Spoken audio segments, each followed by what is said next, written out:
বর্ষবরণ উদযাপনে রঙিন আলপনায় সেজেছে ঢাকার প্রধানতম কয়েকটি সড়ক।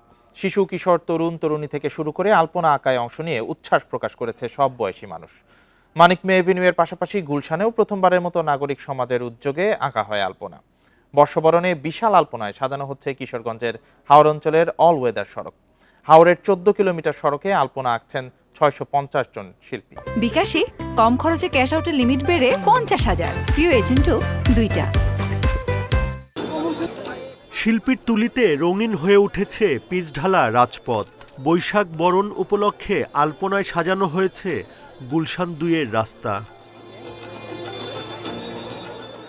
নববর্ষের আগের দিন রাতে আলপনা আঁকায় যোগ দেন গুলশান, বারিধারা, বনানী, উত্তরার বাসিন্দারা।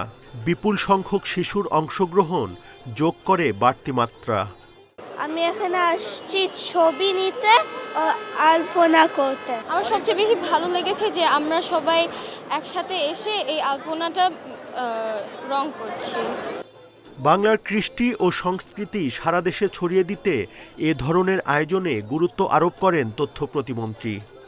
আনাচে কানাচে বাংলাদেশের প্রত্যেকটি এলাকায় সকল সংসদীয় আসনে এই ঘটনাগুলি ঘটুক এবং আমরা উদযাপন করি বাংলাকে, বাংলার সংস্কৃতিকে।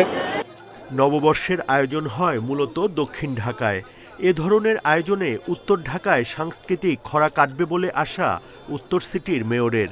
আজকে যে ছোট্ট মুনিরা রং লাগাচ্ছে নিজের গায়ে, এটি শুধু নিজের গায়ে না, এটি সারা বাংলাদেশের ঘরে ঘরে রং লেগে যাচ্ছে।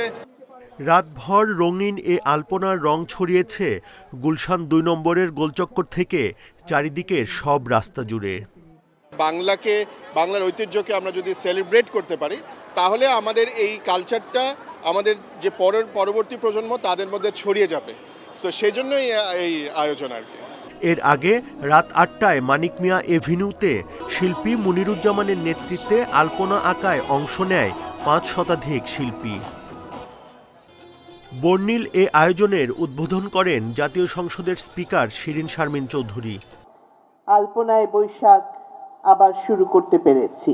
বাংলাদেশের বিভিন্ন জায়গাতেও ছড়িয়ে দেওয়ার যে উদ্যোগ গ্রহণ করা হয়েছে সেটা সত্যি অভিনন্দনযোগ্য। নানা রঙের আলপনায় উঠে এসেছে আবহমান বাংলার নানা অনুষঙ্গ। Buddhadeb Kundu, independent news, Dhaka.